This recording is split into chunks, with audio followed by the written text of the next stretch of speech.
Buenos días, compañeros. En esta actividad vamos a hablar de la primera guía del Teoría del Comercio Internacional. Nuestro grupo está conformado por Laura Cárdenas, Elizabeth Riveros, Andrea Balbuena y quien les habla, Lady Castro, de la unidad de estudio que estamos viendo, Entorno Económico. Resumen, la presente actividad se presentará una exposición acerca de las teorías del comercio internacional por medio de ejemplos y a través de relacionar a estas con una empresa de la vida real. Además, se va a mostrar las mismas teorías del comercio internacional por medio de una línea del tiempo para entender y contextualizar un poco más sobre la fecha histórica de estas. Luego de esto se procede a analizar un texto que da herramientas para responder al tema sobre la ventaja competitiva caso colombiano. Esta actividad va a ser presentada por medio de unas dispositivos que se explicarán en un video, que es el que están viendo a continuación. As abstract. This activity is a presentation about the theories of international trade that will be present through example relating them to a real-life company. In addition, the same theories of international trade will be shown through the online to understand and contextualize a little more about their historical date. After this, we proceed to analyze the text which give the tools to respond to the issue of competitive advantage, Colombian case. This activity will be present through a slide that will be explained in a video. Bueno, la empresa que seleccionamos es Dismel.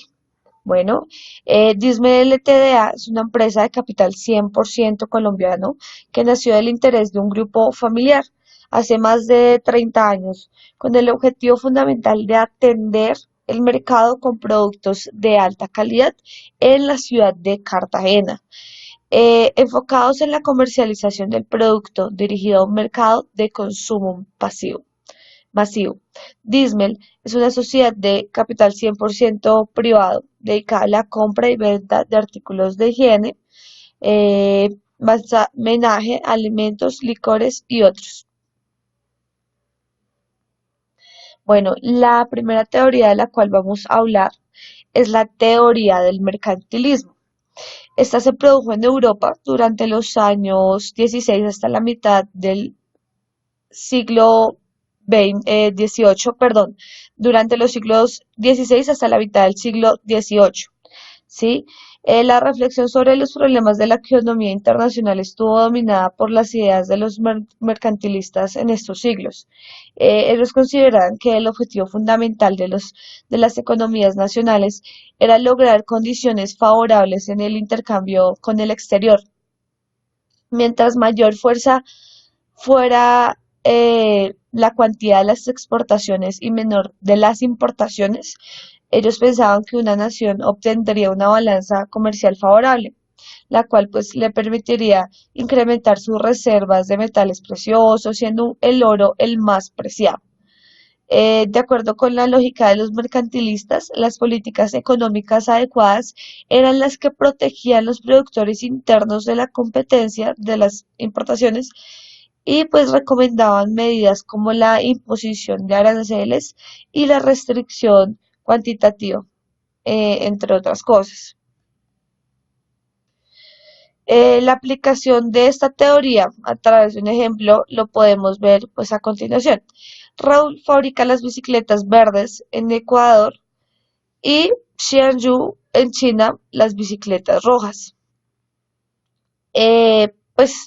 Las bicicletas rojas son más baratas que las chinas porque en China se producen millones de bicicletas, lo que permite pues obviamente reducir los costos de estas, por lo cual en Ecuador se venden muchas más bicicletas chinas que las mismas nacionales. Por ende, el Estado ecuatoriano toma la decisión de establecer un impuesto a las bicicletas que vienen de otro país, fuera del país, lo que quiere decir que se implementa un arancel a las importaciones de las bicicletas. Al cobrar aranceles a las bicicletas importadas, el Estado está protegiendo a la fábrica de bicicletas verdes, las ecuatorianas, y pues está protegiendo también a la industria nacional, por lo cual se está fomentando el desarrollo de la industria nacional, lo que también provocará que Ecuador pueda vender más bicicletas a otros países como por ejemplo Colombia o Paraguay. La segunda teoría que vamos a hablar es la teoría de la ventaja absoluta. Esta teoría fue establecida por Adam Smith entre 1723 y 1790 en su libro Las riquezas de las naciones. Bueno, la condición que Smith estableció para que el comercio entre naciones sea de mutuo provecho se conoce, pues como lo acabo de mencionar en el lenguaje moderno, como la ventaja absoluta. Esta teoría, ideada por el señor Smith, entiende que los países podrán exportar uno u otro bien en función de la productividad con la que lo genera, es decir, en función de si es capaz de producir con una buena calidad a menor coste y eficiencia. La ventaja absoluta es la habilidad para producir este bien con manifiesta facilidad y altura que cualquier otro productor, ¿sí? Por tanto, este país será favorecido en las exportaciones y el resto de naciones importarán de este país estos bienes, ¿sí? Lo importarán. Entonces, esto es porque podrán hacerlo incluso más barato que si ellos mismos lo produjeran, porque pues como el otro país tiene la ventaja sobre ese producto que están produciendo. A continuación vamos a ver una aplicación de esta teoría en un ejemplo para que podamos entenderlo un poco mejor. Entonces, Inglaterra usa 10 unidades de trabajo para producir 1 metro de tela, ¿sí? Y 12 unidades de trabajo para producir una botella de vino, mientras que Portugal emplea 14 unidades de trabajo para producir 1 metro de tela y 8 para producir una botella de vino. Como se puede ver, pues en esta figura, Inglaterra posee pues una ventaja absoluta en la producción de tela, porque solo necesita 2 unidades de trabajo, mientras que Portugal 14.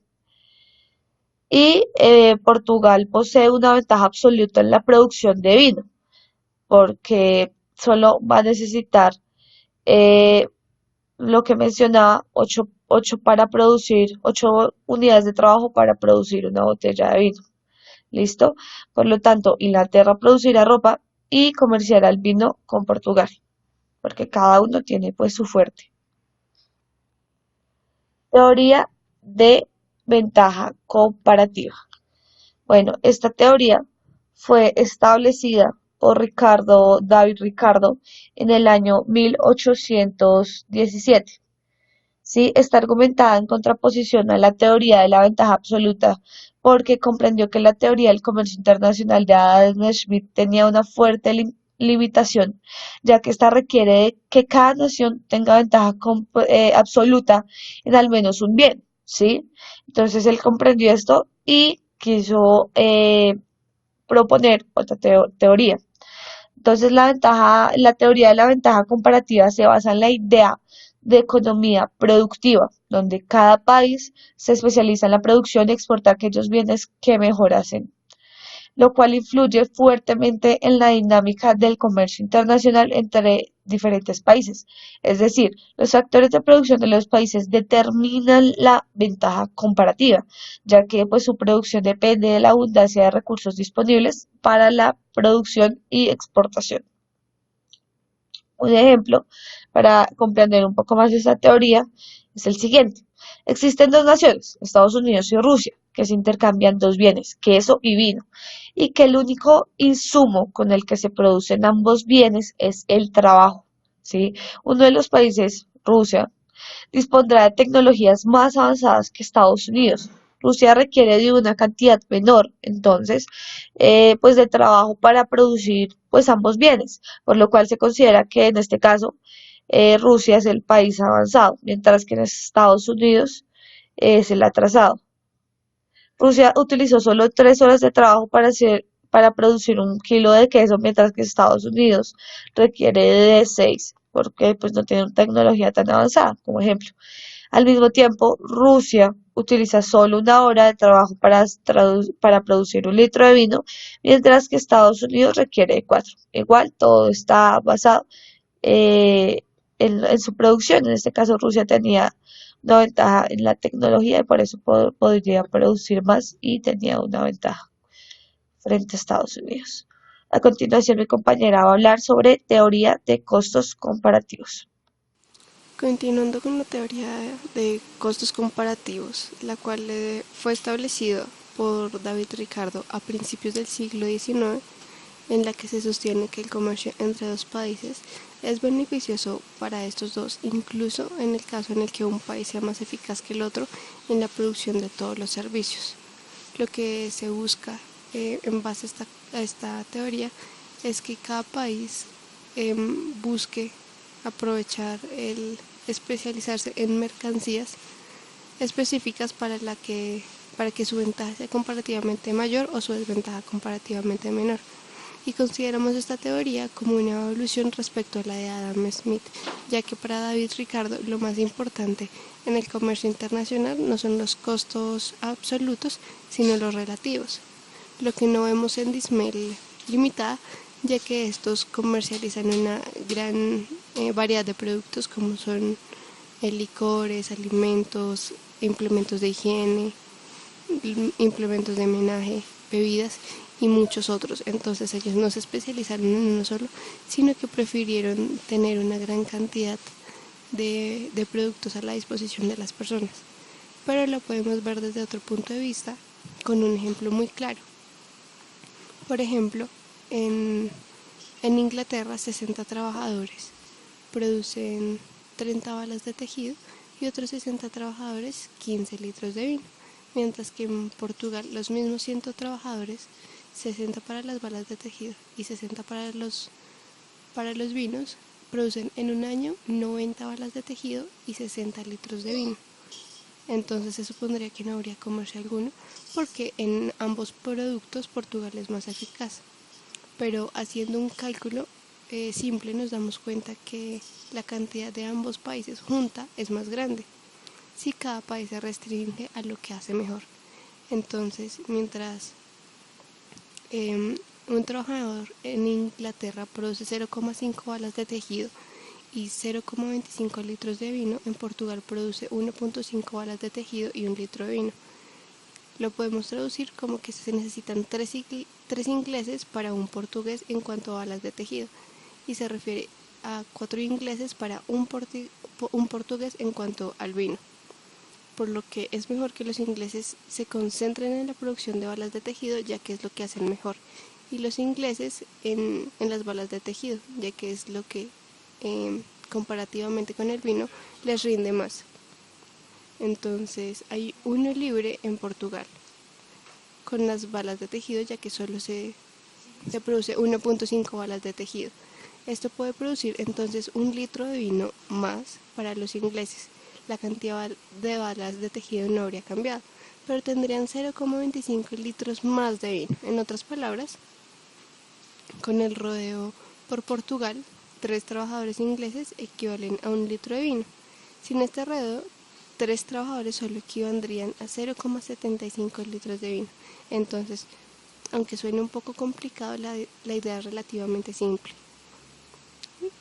Se pueden aprovechar los trabajadores en su punto fuerte para que así les quede eh, un trabajo más simple al otro país.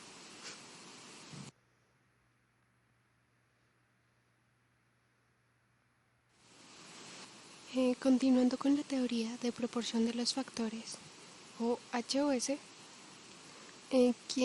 la teoría que fue propuesta por Elie Heckscher en 1919 y por Bertil Ohlin en 1933 en Suecia, quienes fueron economistas suecos. Bertil Ohlin eh, nació en Suecia el 23 de abril de 1899 y fue laureado con el Premio del Banco de Suecia en Ciencias Económicas en memoria de Alfred Nobel en 1977 por sus aportaciones teóricas al comercio y finanzas internacionales. Y pues como mencionamos a Elie Heckscher, quien, quien nació en 1879 y fue también un economista sueco, profesor de la Universidad de Estocolmo y director del Instituto de Historias Económicas, quien centró su trabajo en la historia económica y la economía de la política, formuló con Bertie Lelin un modelo matemático del comercio internacional, conocido como el modelo de Heckscher-Ohlin, o también conocido como el modelo de Heckscher-Ohlin-Samuelson, debido a los desarrollos posteriores del, del economista Samuelson, como veremos más adelante. Su objetivo principal fue explicar cómo funcionan los flujos de comercio. Eh, este, este modelo se basa en explicar eso y dice que el comercio entre los países es proporcional a sus cantidades relativas de capital y de mano de obra. En países con abundancia de capital, las tasas salariales tienden a ser altas. Por lo tanto, productos que requieren mucha mano de obra, por ejemplo, textiles, electrónica simple y entre otros, son más costosos de producir internamente. Al contrario de los productos intensivos en capital, como lo son automóviles, productos químicos, son menos costosos de producir internamente. Entonces, los países con grandes cantidades de capital exportarán pues productos intensivos en capital y importarán productos con mano de obra intensiva. Y los países con altas cantidades de mano de obra harán lo contrario. Pero para eso hay unas condiciones que deben cumplirse. Los principales factores de producción, ya sea el trabajo y el capital, no estarán disponibles en la misma proporción en ambos países, ya que pues no habría un complemento.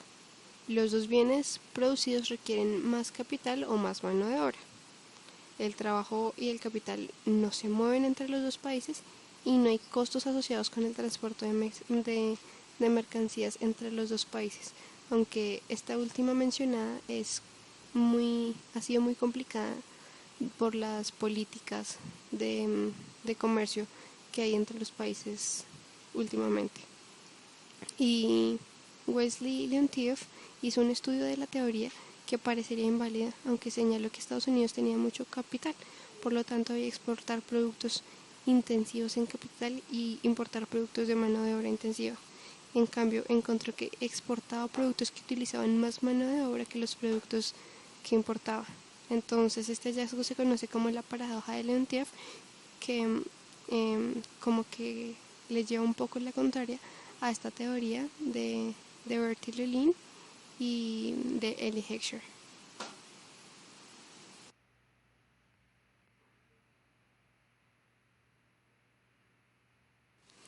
Continuando con la explicación del teorema de Heckscher-Ohlin, lo que nos explica que un país exporta aquel bien que requiere intensivamente el factor que posea más abundantemente, eh, como por ejemplo los países con abundancia de capital exportan bienes que usan intensivamente el factor capital y países con abundancia de trabajo exportan bienes que usan intensivamente el factor trabajo.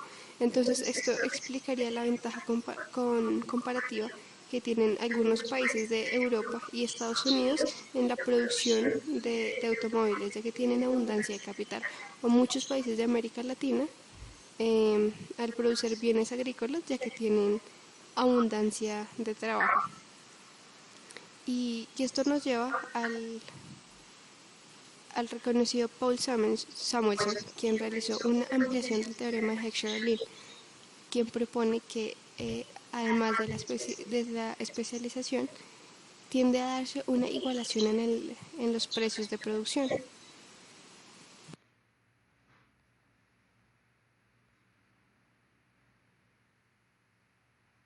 Buenas tardes, mi nombre es Elizabeth Riveros y voy a abarcar lo que son las nuevas teorías del comercio internacional. Estas teorías fueron desarrolladas entre finales de la década de 1970 y principios de 1980. Son muchas las nuevas teorías que han surgido del comercio internacional, pero vamos a enfocarnos en cuatro que han sido las más relevantes en todo este tiempo. Vamos a hablar del comercio intraindustrial, economías de escala, la competencia monopolista, ciclo de vida del producto. Comercio intraindustrial. El comercio intraindustrial se refiere al intercambio de productos similares pertenecientes a la misma industria. Pueden ser diferentes tipos de productos, autos, bebidas, alimentos, material informático. El término se aplica generalmente al comercio internacional cuando se produce la importación y exportación del mismo tipo de bien o servicio.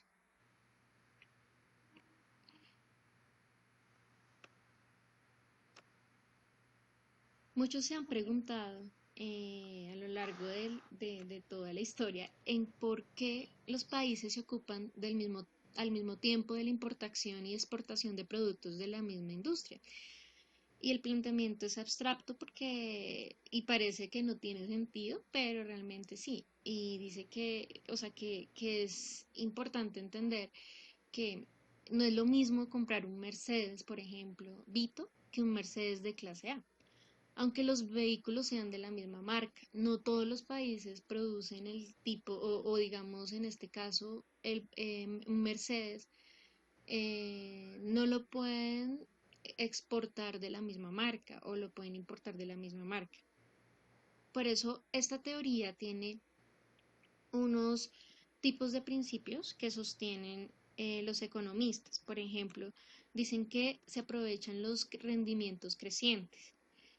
Eh, el comercio internacional permite que los países se especialicen en una variedad limitada de la producción y así aprovechar las ventajas de los rendimientos. Hay que tener en cuenta que las teorías que estudian el comercio intraindustrial se han centrado mayoritariamente en el comercio de bienes, especialmente lo que tiene que ver con productos industriales. También se ha observado que existe una importante relevancia en el comercio industrial en cuanto al intercambio internacional de servicios, pero sí en lo que yo pude investigar, sí se centraliza más en lo que son los bienes de productos industriales.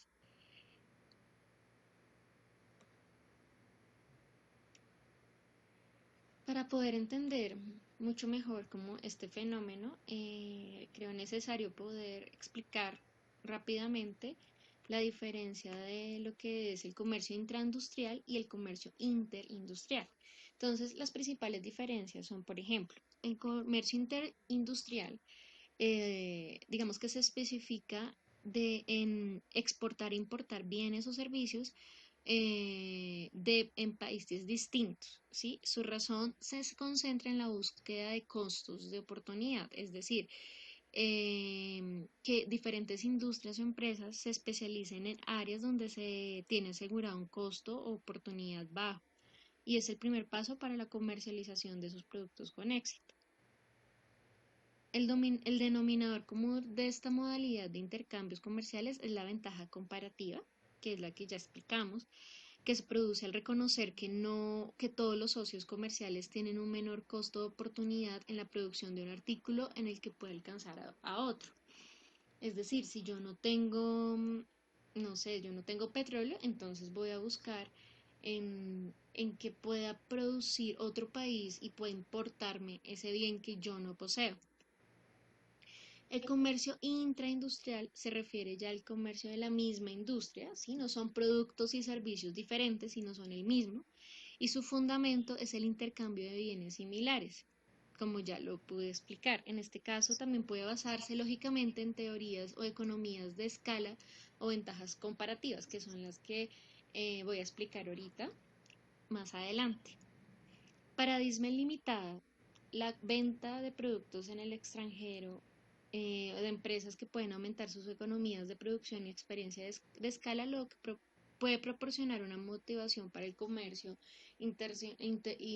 internacional de Disney. Por decirlo en otras palabras, si Disney produce papel higiénico, ellos pueden buscar en otro país, que es lo que ellos hacen, que se importa diferentes marcas del mismo tipo de producto, ¿sí? Puede ser Scott, Kleenex, ¿sí? Que no es producido acá, sino que se importa. Podemos concluir que el comercio intraindustrial eh, no solo beneficia a los productores, sino también a los países, al conjunto de consumidores también que está en cada país, y pues se va a terminar de disfrutar las ventajas de una oferta más amplia, de marcas más amplia, de condiciones de calidad superiores, rango de precios, ¿sí? Por ejemplo, no vamos a tener el mismo precio de un producto que se importa a un producto nacional, ¿sí? Como anteriormente hablé, digamos, para Disney va a ser mucho más barato poder comercializar los productos que se generan aquí en Colombia que un producto como Kleenex que se tiene que importar. Lo mismo en la exportación de sus productos hacia otros países. Para ellos va a ser más fácil exportar productos nacionales de costo más bajo que productos que ellos han tenido que recurrir a un costo de importación, costo de aduana, costo de impuestos y exportarlos a otro país. Otra teoría en la cual vamos a enfocarnos es en la competencia monopólica o teoría monopolística, que es la situación de mercado en la que existen muchas empresas y cada una produce un bien que se diferencia de las demás. Es decir, si yo produzco un tipo de producto, otra empresa no lo va a tener, no va a ser diferente. Es decir, que vamos a tener diversas empresas que tienen cierto poder para establecer precios. Si yo produzco un producto que no lo tiene otra empresa, pues voy a poder aumentar el precio o sea, no voy a tener competitividad. Esta es la diferenciación que tenemos en los productos. Las empresas van a gozar de cierto poder de mercado, como lo hablé hace un momento, en relación con sus productos.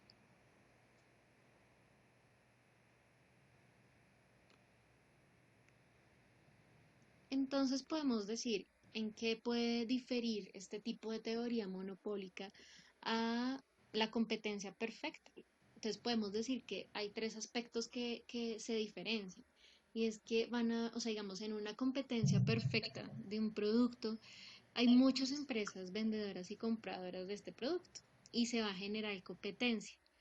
Las empresas pueden considerar, dados los precios de las demás empresas, van a hallar una competencia de los productos, mientras que en esta competencia monopolística están diferenciados. Entonces, no va a haber, va a haber más libertad de entrada y salida del mercado, va a generar mayor rentabilidad y digamos que se considera que es un tipo de competencia imperfecta.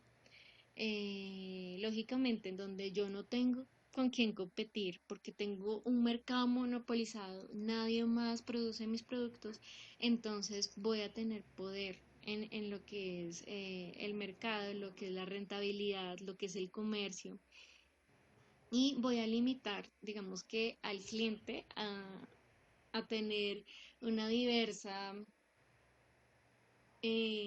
como escogencia de lo que yo necesito o lo que voy a satisfacer.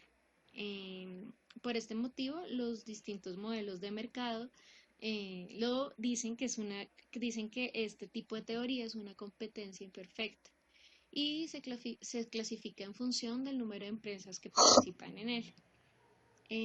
La competencia monopolística, en síntesis, hace que sea un tipo de mercado en el que existe eh, un, un tipo de productos que no es idéntico a otro producto. Muchos compradores que perciben estas diferencias en cuanto a calidad, diseño, prestación, servicio, están dispuestos a pagar diferentes precios por ellos, ¿sí? Porque necesito satisfacer una necesidad. Por eso, a consecuencia, podemos decir que cada empresa influye en cierta medida en el precio de su producto, ejerce cierto control sobre él y hace que las herramientas de mercadotecnia no se den, como la publicidad, la marca y la venta. Eh, por eso estas características de este tipo de teoría se llama así, monopolística, como lo dice su nombre, ya que en el mercado no hay competencia, es muy difícil porque su producto es único.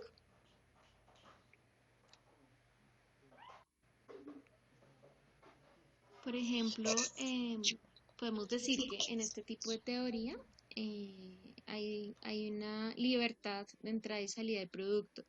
Es decir, que los compradores de un tipo de producto, por ejemplo, yo creo que se puede dar mucho por ejemplo, en los autos, ¿sí? Un auto de alta gama, pues hay muchos clientes que quieren este auto, pero solo lo fabrica, por ejemplo, Porsche. Un Porsche solo lo fabrica un tipo de industria y nadie más lo va a fabricar porque ya tiene monopolizado este tipo de auto.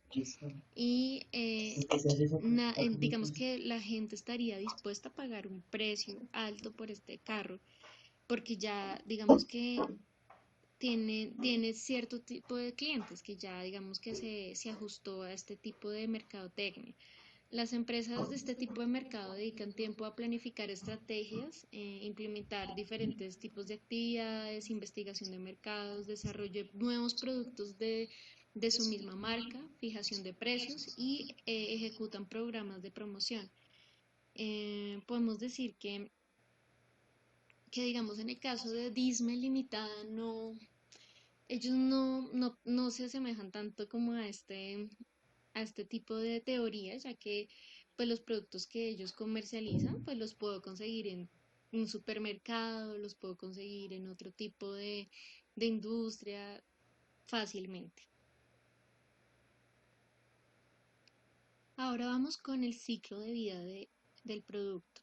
Podemos decir que este se puede clasificar en cuatro etapas, que es el crecimiento, la madurez y el declive del producto. Esta teoría hace referencia a que la comercialización de un producto, que como ya lo dijimos, que es introducción, crecimiento, madurez y declive, eh, se da cuando en un país incluye efectos, por ejemplo, los productos internacionalmente disponibles, genera cuando este producto crece rápidamente en un mercado interno. Por ejemplo, cuando un producto se introduce por primera vez en un país, tiene un rápido crecimiento en volumen en ventas debido a que la demanda del mercado está insatisfecha. Cuanta más gente quiera comprar un producto, se nivela la demanda y las ventas. Cuando la demanda ha sido satisfecha, las ventas del producto se declinan a nivel requerido para la sustitución del producto. Por ejemplo, en mercados internacionales, el ciclo de vida del producto se acelera debido a la presencia de las economías que raramente introducen innovaciones y se limitan rápidamente al éxito de otros productos. Digamos, si en un país X no produce, por ejemplo, no sé, por ejemplo, el café, que aquí en Colombia pues lo tenemos, pues ese ciclo de vida va a ser más competitivo. ¿Sí? Por ejemplo, acá en Colombia que somos productores de café, pues va a tener un crecimiento, una madurez y un declive, ¿sí? Si hablamos en cuanto a marcas. Si hablamos en cuanto a productos, digamos, el crecimiento del producto va a ser efectivo cuando responde a una necesidad en un mercado específico. Por ejemplo, el proveedor de un producto que ha llevado a cabo estudios de mercado y ha establecido la estima composición del tamaño, ya ha analizado, ha estudiado, ha hecho mercadeo y presenta el producto y la necesidad identificada, ¿sí? de cierta competencia, podemos decir que esta competencia ha crecido, ¿sí? El producto y el volumen de ventas ha crecido rápidamente. Yo puedo decir que hablando pues en términos de comercio, esa es una etapa inicial de este producto, de ciclo de vida. Los seguidores internacionales van a querer importar el producto y pues el proveedor o el país que provee este producto pues va a poder exportar incluso a economías competitivas de seguidores del mismo producto.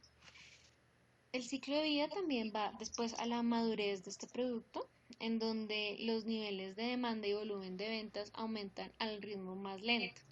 Sí, entonces el proveedor original de, del producto puede reducir precios para mantener la cuota del mercado, ¿sí? Puede hacer que, digamos, el café que costaba anteriormente 10.000 pesos en exportación, pues va a tener que bajarlo porque su nivel de competitividad en, en otros países o en el ciclo de vida de este producto, pues ya ha avanzado en estándares de competencia. También muchas empresas han relacionado o muchas industrias han relacionado este tipo de característica del ciclo de vida del producto, como lo que llamamos, lo que está relacionado con las promociones.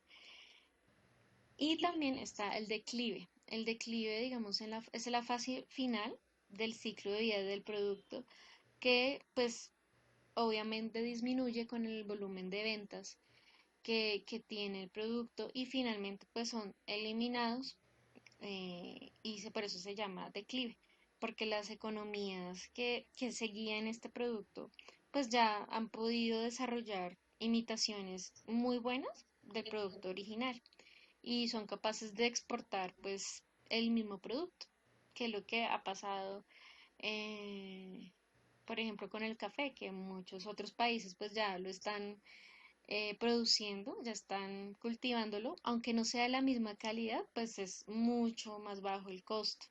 Entonces, por eso, pues en este momento, pues se puede decir que se reduce la exportación, digamos, de cierto producto. En Disney Limitada, el ciclo de vida, pues como esta empresa no es productora, sino es comercializadora, lo podemos mirar ya más como por ejemplo en el tema de qué productos ellos están comercializando, ¿sí? A quiénes les están comprando. Si ellos, digamos, encuentran, no sé, un tipo de azúcar, un tipo de licor que es bastante caro por su producción, por su exportación, que ha generado costos altos, pues ellos pueden o recurrir a otros tipos de marcas. Digamos que para ellos es más fácil que este ciclo de vida del producto sea más identificable y que lo declinen, pero esto no quiere decir que ellos vayan a, no sé, o su comercialización pare, porque realmente como no son fabricantes, pues no se verían afectados por esta teoría, porque ellos pueden recurrir a otro tipo rápidamente otro tipo de marca, otro tipo de costo, otro tipo de productos, salir de los productos que ya no se venden rápidamente por medio de las promociones, por medio de sus bajos costos en los productos. Entonces, yo creo que en este caso, pues ahí podríamos aplicar esta teoría. Y por último, vamos a abarcar lo que son las economías de escala, que la vamos a ver específicamente.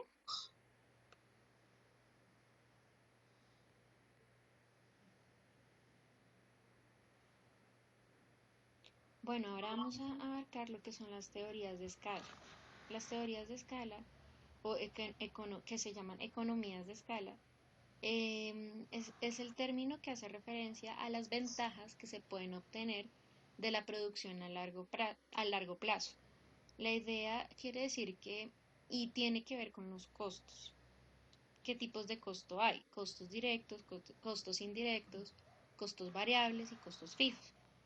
Una empresa que tiene o obtiene economías de escala es cuando a partir de un determinado volumen de producción decide que los costos unitarios se van reduciendo ya que no aumentan en la misma proporción.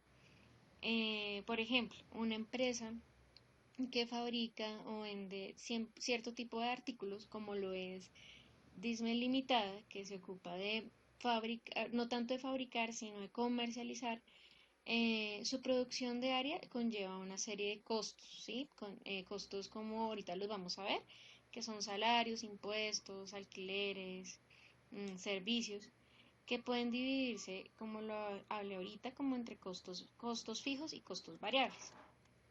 La economía o las economías de escala las podemos clasificar o dividir en dos tipos. Uno que es la economía de escala interna, y otro que es la economía de escala externa. ¿A qué se refiere la economía de escala interna? Responde a una estrategia planificada dentro de la empresa que en este caso es la respuesta a una serie de medidas orientadas a la adopción de nuevas técnicas de producción. Digamos que generalmente el encargado de implementar este modelo y comunicarlo al resto de áreas o dependencias de la economía es la dirección. Y este resultado se puede decir que es el mismo, o podemos decir que es a menor inversión, podemos obtener una mayor producción de artículos. Y está en la economía de escala externa, que por el contrario, este tipo de economía genera, digamos que se genera por razones ajenas a la empresa. Por ejemplo, circunstancias geográficas, políticas, culturales, económicas. Digamos, un ejemplo que puede ilustrar muy bien es, digamos, la baja preferencial de impuestos de una empresa por parte del gobierno. Si el gobierno decide, como nos pasa mucho en nuestro país, de un año a otro puede implementar nuevos impuestos, puede implementar nuevos no sé, nuevos tipos de, no sé, de cosas que empiezan a, artículos que requieren las empresas, pues esto va a hacer que los costos pues vayan a aumentar en cuanto a impuestos o los servicios públicos. De un momento a otro ya no se cobra el aseo por un lado, sino por el otro, o digamos gastos de infraestructura que requieren las empresas que pues no son ajenas a lo que el, los productos requieren o los costos que están presupuestados inicialmente. Esto también puede influir positiva o negativamente en la economía de una empresa. La economía de escala nos dice que en la medida que el costo fijo permanece estático y el variable crece proporcionalmente a la cantidad, tiene sentido que el costo por unidad, es decir, el costo medio de un producto, se vuelva cada vez más chico al aumentar la producción. Por ejemplo, si una planta, por ejemplo, de tornillos produjera un solo tornillo y esta unidad debe absorber el costo de la materia prima efectivamente gastada en él, pero también el de las otras máquinas, digamos el de alquiler de la planta, gastos de los empleados necesarios para producirla, la cual haría que este tornillo resultara muy caro, ¿cierto? Pero si este nivel de producción crece, crece sustancialmente o repentinamente, el costo de de este tornillo, ¿sí? Los costos fijos de este tornillo se reparten entre todas las unidades, entonces va a bajar el costo de cada unidad o el costo medio de cada unidad. Es por eso que no, o sea, digamos, no todas las empresas pueden lograr una economía de escala. Por ejemplo, si el primer objetivo de la empresa tiene que ser, o sea, lograr un punto de equilibrio, digamos, en sus ingresos y en sus gastos, es bastante primordial conocer que la organización sea capaz de lograr esta economía. Este objetivo es conseguible y debemos intentar usar uso de esta economía que me parece muy interesante y es aprovechar y expandir y lograr que el costo de producción de servicios, el costo que genera dicho, no sé, aumento de precio o de reducción de costos, pueda permitir que la expansión de dicho producto o comercialización pueda generarse y pueda ser rentable.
A Disney Limitada podemos aplicar esta economía de escala interna y externa, por ejemplo, en el tema de salarios, impuestos, alquileres y servicios públicos que ellos pueden generar en sus costos, digamos, fijos y variables.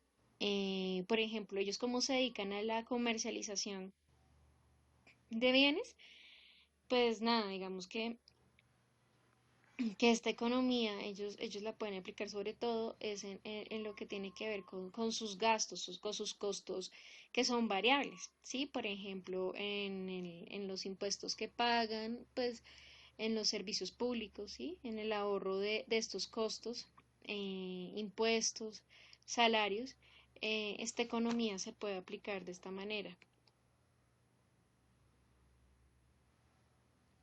Pero también lo podemos mirar desde el punto de vista de las compras en la adquisición que ellos tienen al por mayor de los bienes, porque ellos se dedican al comercio al por menor de esto. Digamos que ellos no le venden pues a la empresa grande, también la venden, pero también le venden a pequeñas, a personas naturales que hacen la compra de sus bienes. Entonces yo creo que ellos pueden adquirir, o sea, tener como esa rentabilidad entre sus compras que hacen al por mayor de materiales a través de los contratos que tienen a largo plazo en sus productos. También en el tema de gestión, ellos pueden aumentar en especializarse, digamos, lo que estuvimos leyendo.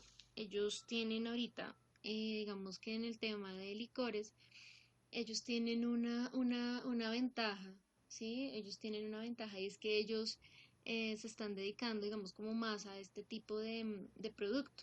Entonces ellos pueden aumentar, digamos, como lo están haciendo en el aumento de la especialización de sus rentabilidades gestoras. En el área financiera ellos también pueden alcanzar obtener, digamos, reencargos menores por intereses de préstamos en los bancos, pueden tener un acceso a una mayor gama de servicios e instrumentos financieros. Ellos son una empresa que cualquier banco desearía tener, o sea, yo creo que digamos, si vemos y estuve revisando lo que pude encontrar por internet de sus estados financieros, de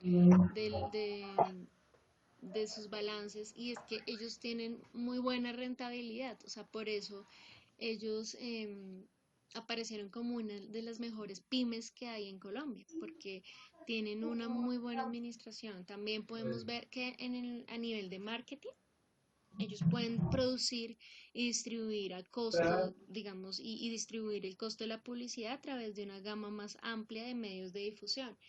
Ellos, digamos que tienen como su mayor cantidad de demanda en la parte de la costa, de lo que es Cartagena y esto, pero ellos, digamos que yo creo que podrían en marketing aumentar mucho más y digamos que poder de pronto este costo de producción, o sea, tenerlo más, más estable de la publicidad. Tecnología también, yo creo que ellos podían aprovechar los rendimientos en la escala que tiene en función de la tecnología que ellos aplican en sus sistemas contables, en su manera de comercializar, de que sus comerciales hacen, digamos que digamos que reducen los costos, ¿sí? O sea, podemos ahí también ver cómo estos factores pueden reducir los costos medios a largo plazo de lo que Disney Limitada ha hecho y ha trasladado en su economía.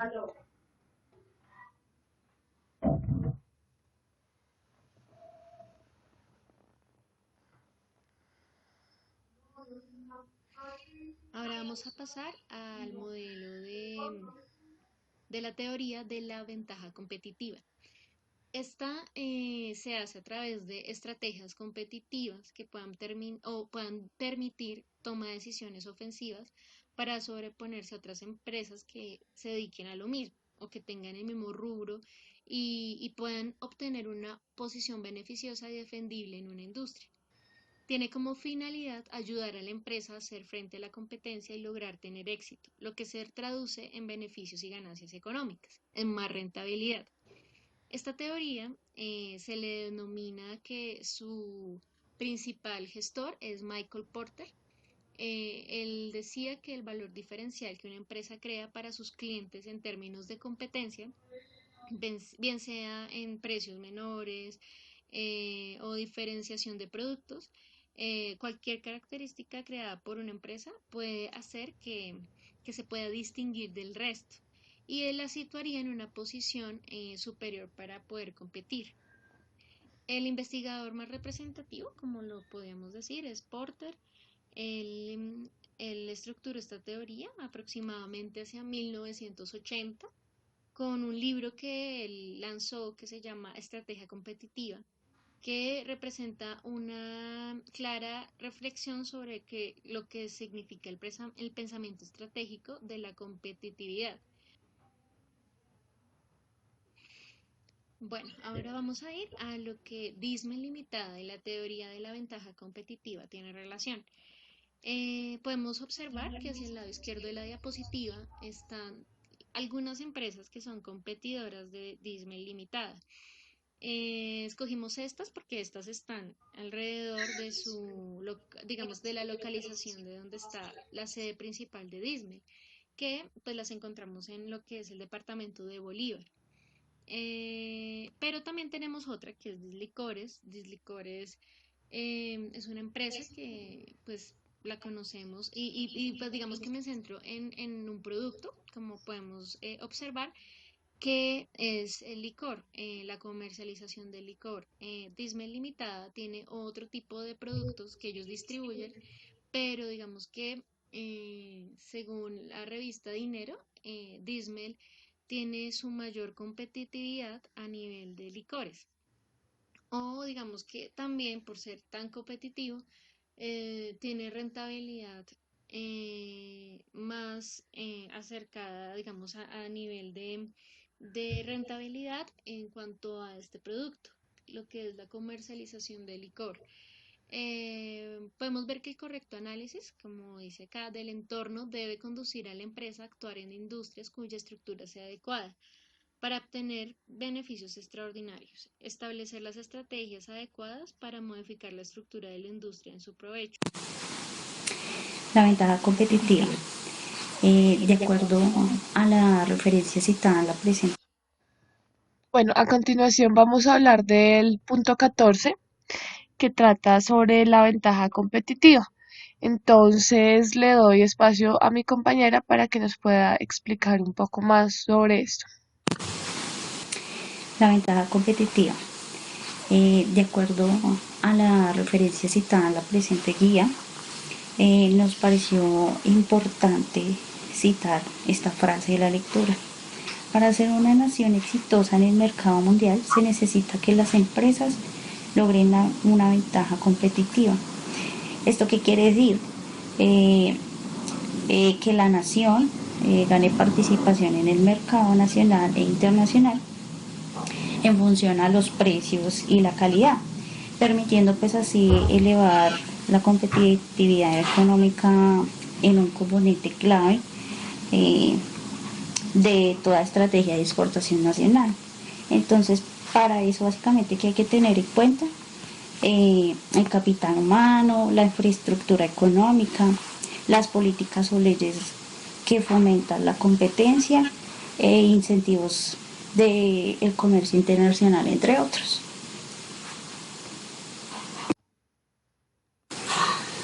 Teniendo en cuenta el diamante de Porter, en esta se establecen 4 factores o determinantes competitivos que necesita una empresa o también lo podemos adaptar a la nación. Entonces el primero de ellos que podemos ver es las condiciones de los factores. En esta, pues más que todo, los factores especializados pues son la mano de obra, la creación de infraestructura, ya que pues es la cara fuerte que constituye la capacidad como se procesan dichos recursos para que la producción pues sea eficiente. La segunda determinante es las condiciones de la demanda. Entonces, para aportar las empresas empiezan en la producción cerca del mercado a observar observado. ¿Esto qué quiere decir? O sea, que las condiciones de la demanda interior, o sea, a nivel nacional, ayudan a crear la ventaja competitiva. Cuando uno de los segmentos del sector es más visible en el mercado interior eh, que los extranjeros, entonces esto nos permite que esto sea una ventaja competitiva. El otro es los sectores afines, entonces, o sea, revisar esa disponibilidad de proveedores nacionales competitivos a nivel internacional es un gran beneficio pues para las empresas privadas, pues contar con proveedores que sean así competitivos mundiales. Y por último está la competencia, estructura y rivalidad de la empresa. Entonces, esta influye pues fuertemente en el modo en que se crean y se organizan las empresas y la competencia entre rivales internos.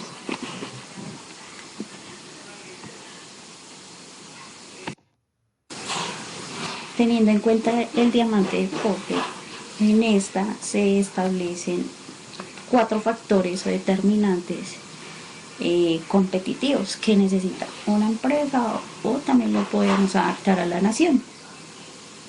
Entonces el primero de ellos que podemos ver es las condiciones de los factores. En esta, pues más que todo, los factores especializados pues son la mano de obra,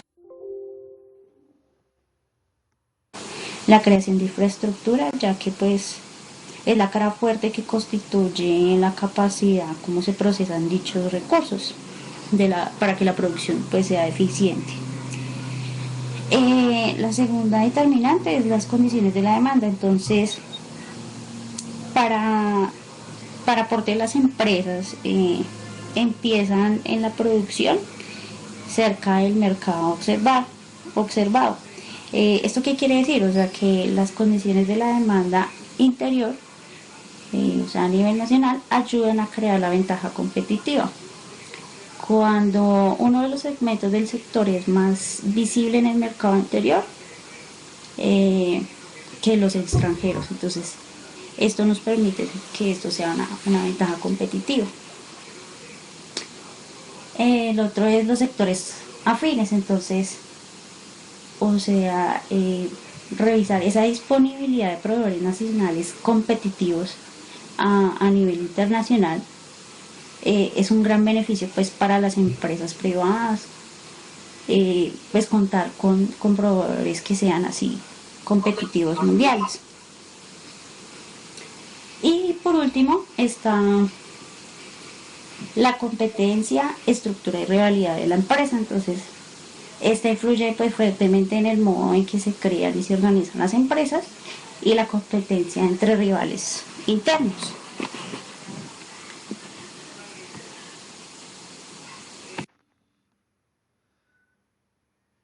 Bueno, ahora vamos a explicar un poco más sobre la línea del tiempo. La primera que podemos visualizar y como explicamos inicialmente es la teoría del mercantilismo que surgió en el siglo XVI hasta el siglo XVII. Luego de esto vino la teoría de la ventaja absoluta que estuvo entre los años 1723 y 1790. Seguida de esta está la teoría de ventaja comparativa que surgió en 1817. Luego viene la teoría de costos comparativos que surgió a principios del siglo XIX. Luego encontramos la teoría de proporción de los factores que nació en 1919. Seguida de esta están las nuevas teorías del comercio internacional que surgieron entre 1970 y 1980.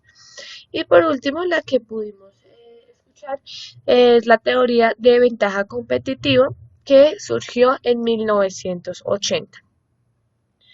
Como conclusion, thanks to this world guide, we understand the importance of international trade theories and the way they relate to today's business. In addition, it was possible to analyze the competitive advantage and identify how Colombia in some factor is being competitive. In conclusion, what we learning in this guide give us tools to understand a little more about international trade in the economic environment. Podemos aquí mostrar las referencias que utilizamos para la realización de esta guía. Y por último, muchas gracias por su atención.